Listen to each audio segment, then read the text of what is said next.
Welcome to the Teach Me Lit podcast. I'm Sophie Tuvey and I love talking about books and helping you to revise for English literature and go deeper in the texts you're studying. This podcast is about Arthur Miller's A View from the Bridge. Today I'm going to reflect on how the character of Catherine is important to the play as a whole. Catherine is the attractive 17-year-old niece of Eddie and Beatrice, and she very much becomes the catalyst for the tragic events that occur in the play. She represents youth and freedom in a post-war America, but also the limitations on women's lives. When she falls in love with Rodolfo, Eddie is forced to confront the reality of his illicit desire for Catherine, which brings about his tragic downfall as he betrays his community. Then he's killed by his own knife. Catherine is essential to the play as embodying Eddie's hamartia, which is the Greek word for his fatal flaw. Now, from the very first scene of the play, Catherine causes conflict. As Eddie comes home from work, she's the one greeting him, not his wife Beatrice, and showing off her new skirt. Eddie instantly takes issue with it. "I'm telling you, you're walking wavy." He says, "I don't like the looks they're giving you in the candy store. The heads are turning like windmills." Clearly, Catherine's skirt and heels represent her growing sexuality and awareness of her own power over men. Eddie dislikes the idea of other men looking at her, indicating a possessiveness that stems from his jealousy, hidden under an acceptable motive of looking after her. "Katie, I promised your mother on her deathbed." Now, Catherine's big news in this opening scene is that she's been offered a job, and Beatrice is enthusiastic for her to accept it. But Eddie's protesting against it. "Why didn't you ask me before you take a job?"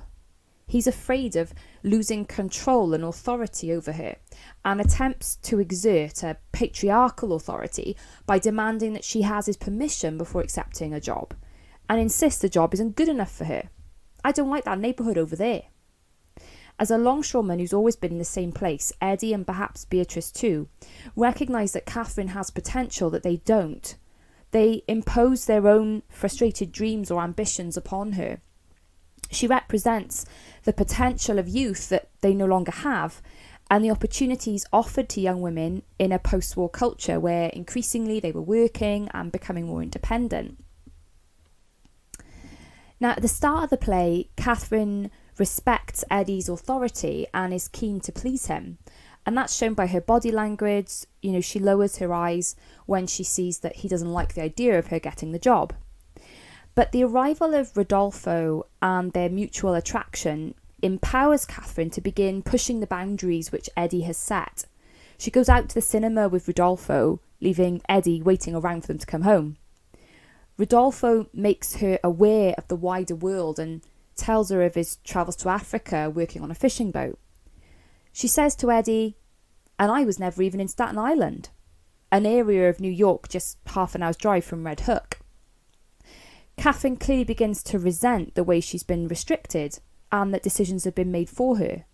Eddie even says in reply, "You didn't miss nothing." But that isn't the point.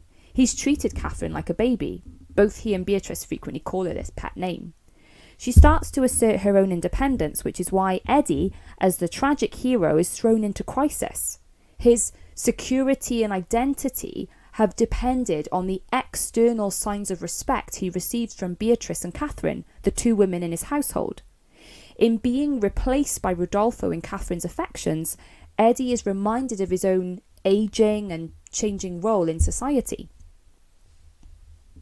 While Beatrice spends most of the play consistently being frustrated with Eddie, Catherine moves from being naive and unaware of the conflict she causes between them to being made aware of her own sexuality, then to assert her own desires, even though they contradict Eddie's wishes for her. This is shown dramatically at the end of Act 1, where Eddie challenges Rodolfo for staying out till 12 with Catherine. She responds by putting Paper Doll on the gramophone and asking Rodolfo to dance. She is flushed with revolt and clearly showing that she doesn't care about Eddie's disapproval. He retaliates by trying to teach Rodolfo boxing, a thinly veiled threat which ends in him actually hitting him. Then Marco retaliates by raising the chair, which is a visual symbol of the impending threat of violence at the end of the act. This sequence of events was actually started by Catherine's dancing, a seemingly harmless suggestion, but it shows that Catherine is the catalyst for disastrous consequences.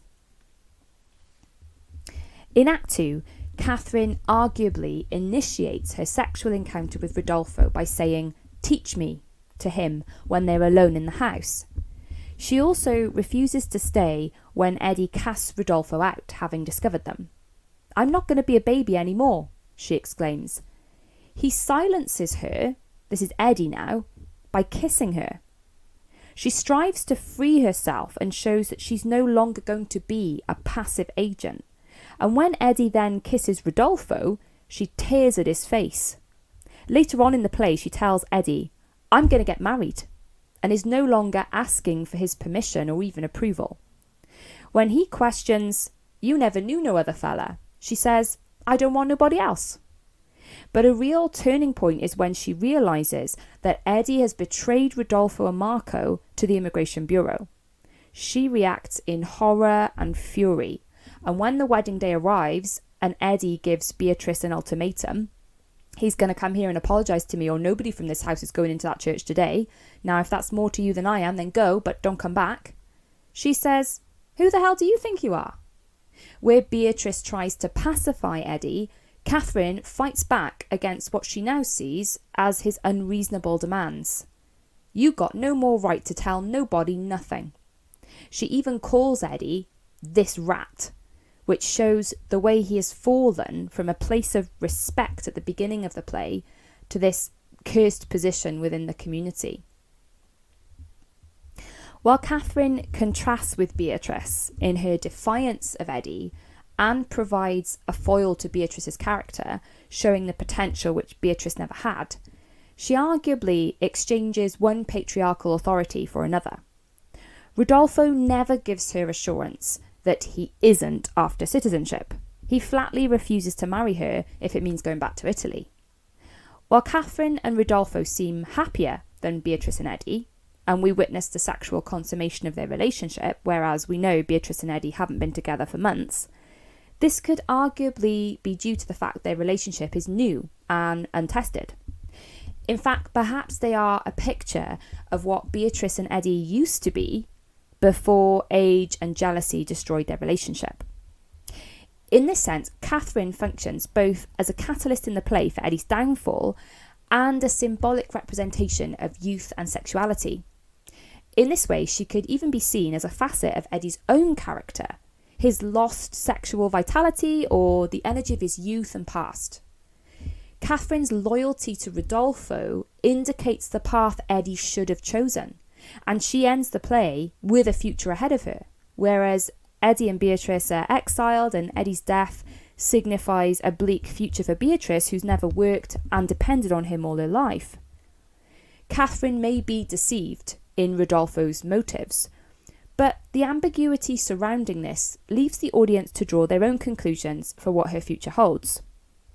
At least the evidence of Catherine revolting against Eddie's authority gives us hope that if Rodolfo turned out to be using her, she would be able to assert her own authority once more to secure her own independence. If you've enjoyed this podcast and found it helpful, please hit subscribe and share it with a friend. You can find me on Instagram and Twitter, just search for Teach Me Lit. I'm always open to requests, so if you want me to talk about a text you're studying, get in touch. Thank you for listening. See you next time on the Teach Me Lit podcast.